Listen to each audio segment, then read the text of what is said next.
This is the account of Shem, Ham, and Japheth, Noah's sons, who themselves had sons after the flood.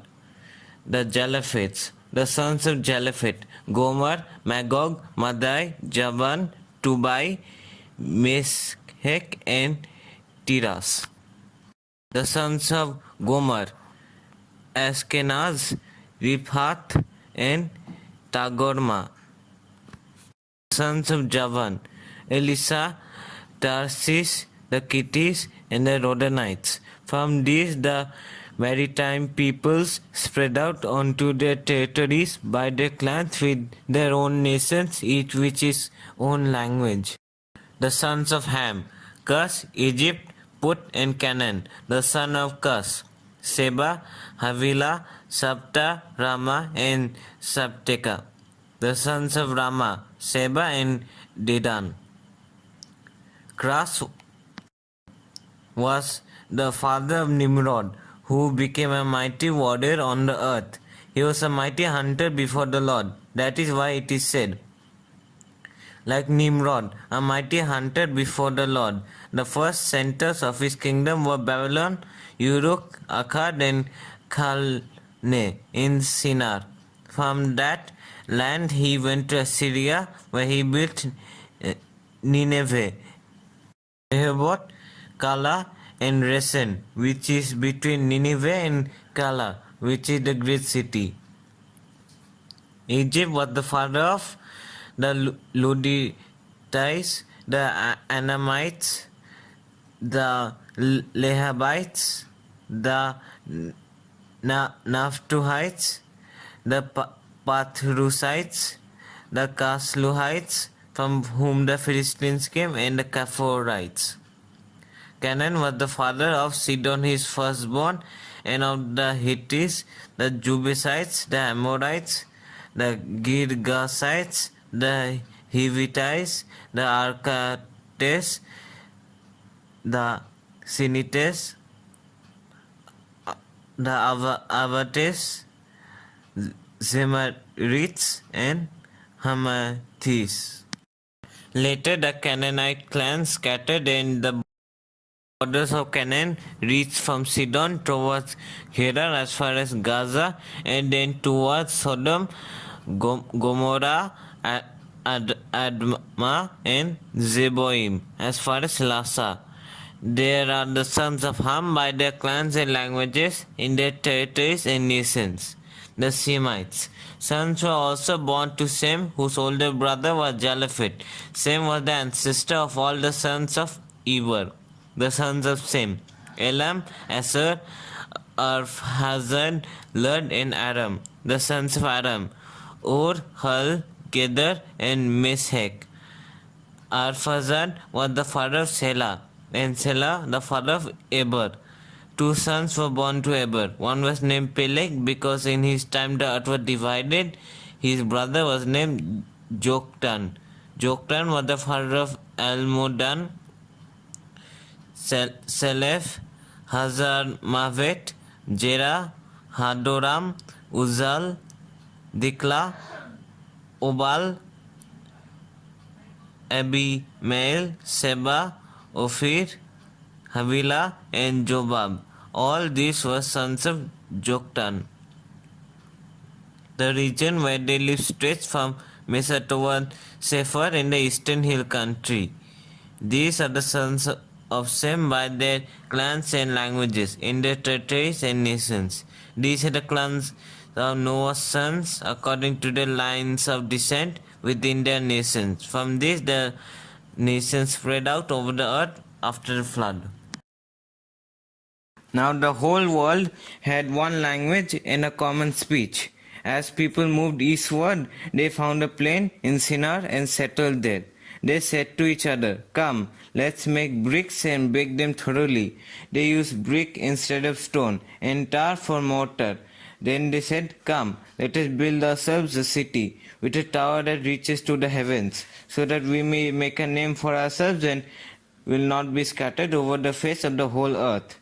But the Lord came down to see the city and the tower that they were building. The Lord said, If, as one people speaking the same language, they have begun to do this, then nothing they plan to do will be impossible for them. Come, let us go down and confuse their language so that they will not understand each other. So the Lord scattered them from there all over this earth, and they stopped building the city. That is why it is called Babel, because there is the Lord confused the language of the whole world. From there the Lord scattered them over the face of the whole earth. This is the account of Sem's family line. 2 years after the flood, when Sem was 100 years old, he became the father of Arphaxad. And after he became the father of Arphaxad, Sem lived 500 years and had other sons and daughters. When Arphaxad had lived 35 years, he became the father of Selah. And after he became the father of Selah, Arphaxad lived for 403 years and had other sons and daughters. When Selah had lived 30 years, he became the father of Eber.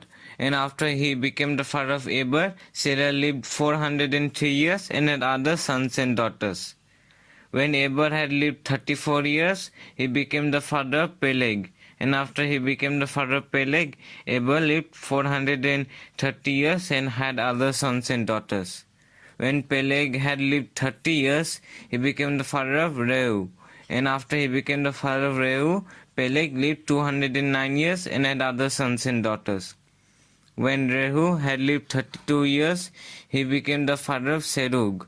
And after he became the father of Serug, Rehu lived 207 years and had other sons and daughters. When Serug had lived 30 years, he became the father of Nahor. And after he became the father of Nahor, Serug lived 200 years and had other sons and daughters. When Nahor lived 29 years, he became the father of Terah. And after he became the father of Terah, Nahor lived 119 years and had other sons and daughters. After Terah had lived 70 years, he became the father of Abraham, Nero, and Haran. This is the account of Terah's family line. Terah became the father of Abraham, Nahor, and Haran became the father of Lot. While his father Terah was still alive, Haran died in Ur of the Chaldeans, in the land of his birth. Abraham and Nahor both married. The name of Abraham's wife was Sarai, and the name of Nahor's wife was Milcah. She was the daughter of Haran, the father of both Milcah and Iscah. Now Sarai was childless because she was not able to conceive. Terah took his son Abram, his grandson Lot, son of Haran, and his daughter-in-law Sarai, the wife of his son Abram, and together they set out from Ur of the Chaldeans to go to Canaan. But when they came to Haran, they settled there. Terah lived 205 years, and he died in Haran.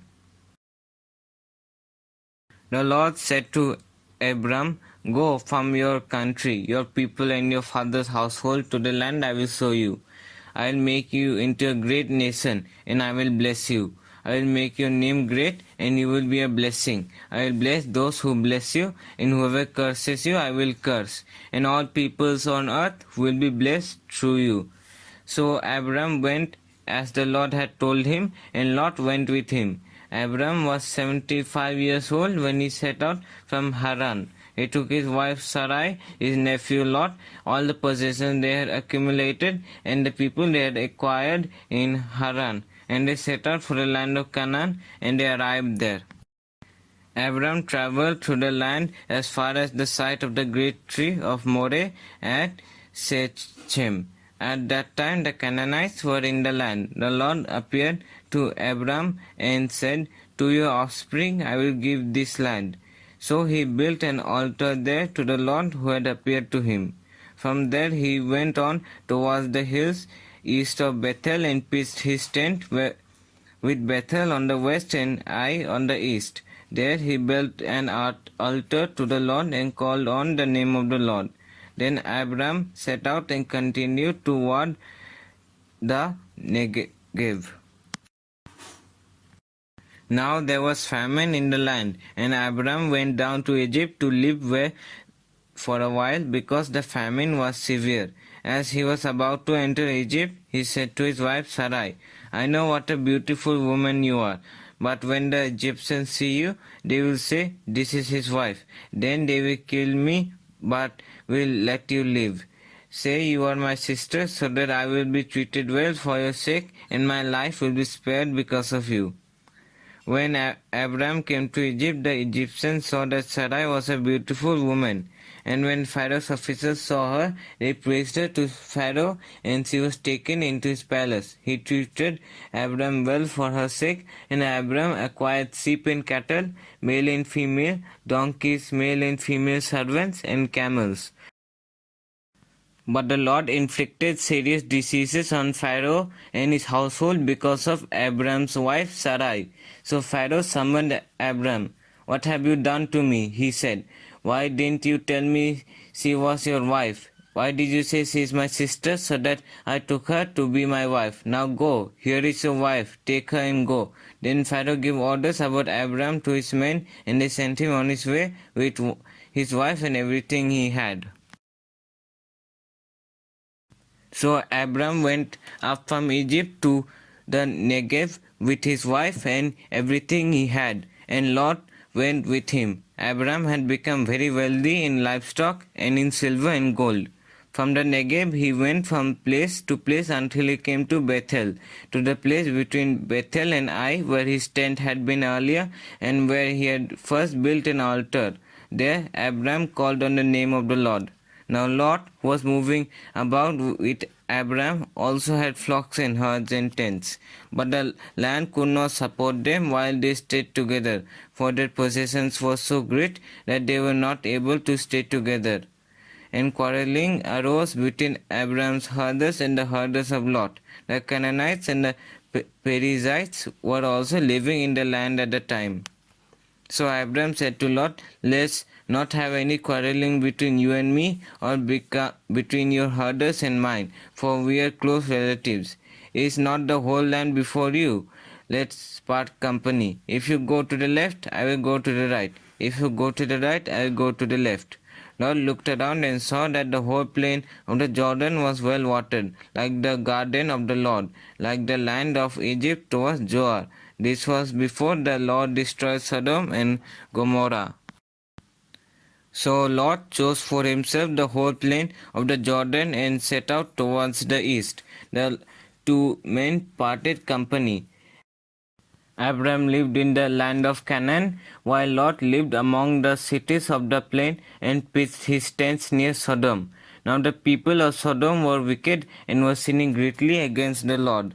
The Lord said to Abram, after Lot had parted from him, Look around from where you are, to the north and the south, to the east and the west. All the land that you see I will give to you and your offspring forever.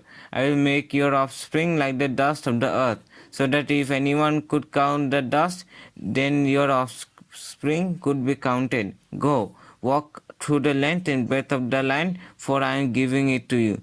So Abraham went to live near the great trees of Mamre at Hebron, where he pitched his tents. Then he built an altar to the Lord.